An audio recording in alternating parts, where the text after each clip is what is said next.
Chapter 30. Homecoming Conversations. Marcus stood on the front steps of his family home, his hand hovering over the doorbell as an internal battle raged in his mind.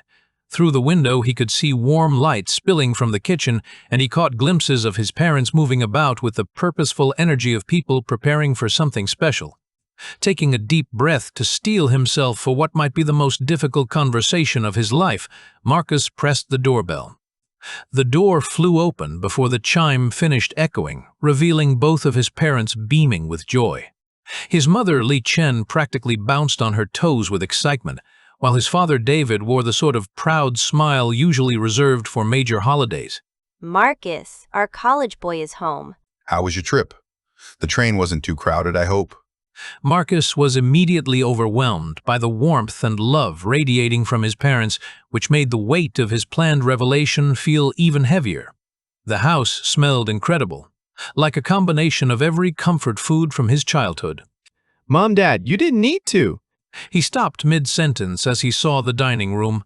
The table was laden with an extraordinary feast that must have taken his parents hours to prepare. Every dish Marcus had ever mentioned liking was represented. His mother's famous dumplings, his father's carefully braised pork belly fresh vegetables that must have cost a fortune in winter, and what appeared to be a whole roasted chicken as the centerpiece. You made all this for me? Horse, our son's first winter break from university. This is a celebration. Sit. Your mother has been cooking since dawn. She wanted everything to be perfect. As they settled around the table, Marcus found himself bombarded with questions delivered with the intensity of parents who had been saving up months' worth of curiosity. How are your classes? Are you eating enough? You look thin. Tell us about your roommates. Are they good influences, study partners? What's your favorite subject this semester? Is the chemistry as challenging as you expected? Marcus answered their questions as best he could, editing out references to his academic struggles and focusing on the positive aspects of his college experience. He told them about Jake's dedication to pre-med studies and Tyler's entrepreneurial streaming projects, carefully framing his roommates as supportive friends rather than mentioning their concerns about his behavior. Throughout the meal, Marcus found himself studying his parents' faces, noting the pride that shone in their eyes whenever he mentioned anything related to his studies. His mother kept refilling his plate, and his father kept asking follow-up questions that demonstrated how carefully they had been listening to every detail. Marcus, your mother and I are so proud of how well you're adapting to university life. We know it's not easy being away from home for the first time. The transition can be overwhelming, but you're handling it so maturely. As the evening progressed and the conversation turned to lighter topics, family gossip, neighborhood news, his parents' work, Marcus felt the weight of his planned confession growing heavier. How could he tell these devoted, sacrificing parents that he was planning to abandon the future they had invested everything in supporting? Finally, as they finished dessert and began clearing the table, Marcus gathered his courage. Mom, Dad, I wanted to talk to you about something important, about my future plans and… His father held up a gentle but firm hand, interrupting him mid-sentence. Marcus, tonight is for celebrating your return home. Tomorrow we can talk about serious matters. Tonight is late and we're all tired from the excitement. Marcus felt a mixture of relief and anxiety at the postponement.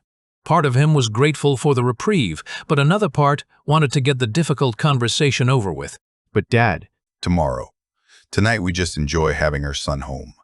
His mother nodded in agreement, though Marcus noticed she was studying his face with the perceptive attention that only mothers possess. Your father is right. Whatever it is, we'll discuss it properly tomorrow when we're all fresh.